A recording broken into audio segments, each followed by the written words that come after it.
పాటు 25 ఎంపీ స్థానాలకు మంగళవారం కౌంటింగ్ జరగనుంది. అయితే ఎన్నికల చరిత్రలో తొలిసారిగా పోస్టల్ బ్యాలెట్లు వినియోగించుకోవడం విశేషంగా చెప్పుకోవాలి.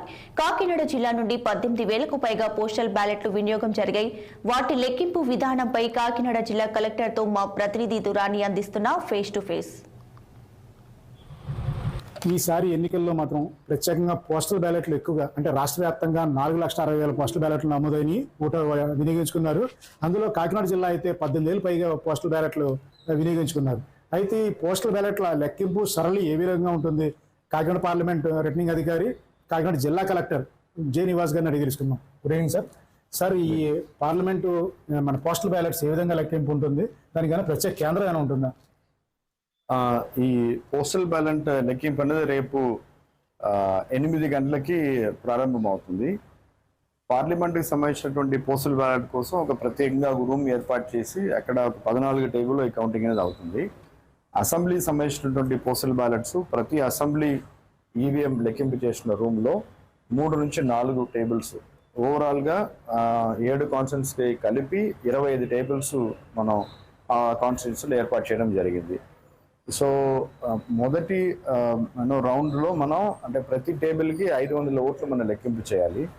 సో ఆ ఒక రకంగా చూసుకుంటే మనకి ఆల్మోస్ట్ అబౌట్ 4 కాన్స్టిట్యూన్సీ వరకు 2,000 ఓట్లే మనకి పోస్టల్ బ్యాలెట్స్ వచ్చినాయి. అండ్ అందువల్ల ఒక రౌండ్లోనే అక్కడ అయిపోతుంది. పార్లమెంట్కి వచ్చేటప్పటికి మనకి 18,565 ఓట్లు ఇప్పుడు దాకా వచ్చినాయి, including service voters. So we expect at least 2.5 rounds ఇది జరుగుతుంది. అందువల్ల బై అరౌండ్ ఈవినింగ్ 5 గంటల దాకా పోస్టల్ బ్యాలెట్ లెక్కింపు జరిగే అవకాశం ఉంది. అంటే ప్రతి రౌండ్కి ఎన్ని ఓట్లు లెక్క పెట్టే అవకాశం ఉంది సార్?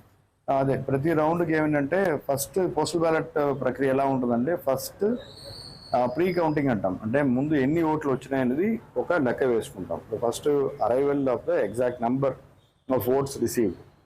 దాని తర్వాత దాన్ని 500 కట్టగట్టి వాళ్ళకి ఇవ్వడం జరుగుతుంది. అంటే సో 500 వాళ్ళకి ఇది చేస్తాము. ఆ 500 నుంచి first they will do the initial verification అనమాట. వెరిఫికేషన్ చేసి అక్కడ మళ్ళా ఒక ఫస్ట్ లెవెల్ అది rejected or accepted based on the declaration అవన్నీ సరిగా ఉన్నాయా అది మనకి అక్కడ ఒక లెక్క వస్తుంది అనమాట. దెన్ మళ్ళీ అగైన్ దీని నుంచి వ్యాలిడ్ అయినటువంటి ఓట్లు లెక్కింపు చేసుకుంటూ దాని నుంచి మళ్ళీ అగైన్ ఒక 500 ఇస్తాం. ఆ 500 నుంచే ఫైనల్ కౌంట్ మనకి వస్తుంది. సార్, దీనికి ప్రత్యేకంగా ఏమైనా ఏజెంట్లు కూడా ఉంటారా వీటికి? ఎస్, అంటే ప్రతి టేబుల్కి వాళ్ళు ఏజెంట్లు పెట్టుకునే అవకాశం ఉంది. అండ్ వాళ్ళు కూడా పెట్టుకున్నారు, పొలిటికల్ పార్టీ ఏజెంట్స్ కూడా పెట్టుకున్నారు. సార్, ఎవరైనా ఈ ఓటును అధ్యక్షుని చెప్తే ఆ ఓటు ఎవరిదని తెలిసే అవకాశం ఏమైనా ఉందా సార్? అంటే ఉన్నదండి. ఎందుకంటే ఇక్కడ మనం ఏం చేస్తామంటే ఫస్ట్ ప్రాసెస్లో డిక్లరేషన్ ఏవైతే ఉన్నాయో before we go to the actual ఓటుని చూడక ముందు ఈ డిక్లరేషన్ అవన్నీ కూడా సెపరేట్ చేసి అవన్నీ కూడా ఒక కవర్లో పెట్టి సెక్యూర్ చేసుకోవాలి. దెన్ ఈ బ్యాలెట్స్ ఉన్నటువంటి కవర్ ఏవైతే ఉన్నాయో దాన్ని అన్ని పెట్టి ఒక చిన్న మిక్సింగ్ చేస్తాం. మిక్సింగ్ చేసిన తర్వాత అక్కడ టేబుల్లో కౌంటింగ్ అనేది జరుగుతాయి.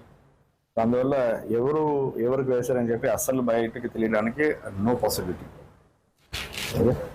సంక్లిష్టంగా కనిపించిన పోస్టల్ బ్యాలెట్ కౌంటింగ్ ప్రస్తుతం అయితే కనుక కాకినాడ జిల్లా కలెక్టర్ చెప్పిన తీరు అయితే కనుక చాలా సులభతరంగా కనిపిస్తుంది. లెక్కింపు 2.5 గంటల్లో ఈ ఒక్కొక్క రౌండ్ ఉంటుందని సాయంత్రానికల్లా కాకినాడ జిల్లా పూర్తిగా వివరించి చెప్తా ఉంటున్నారు.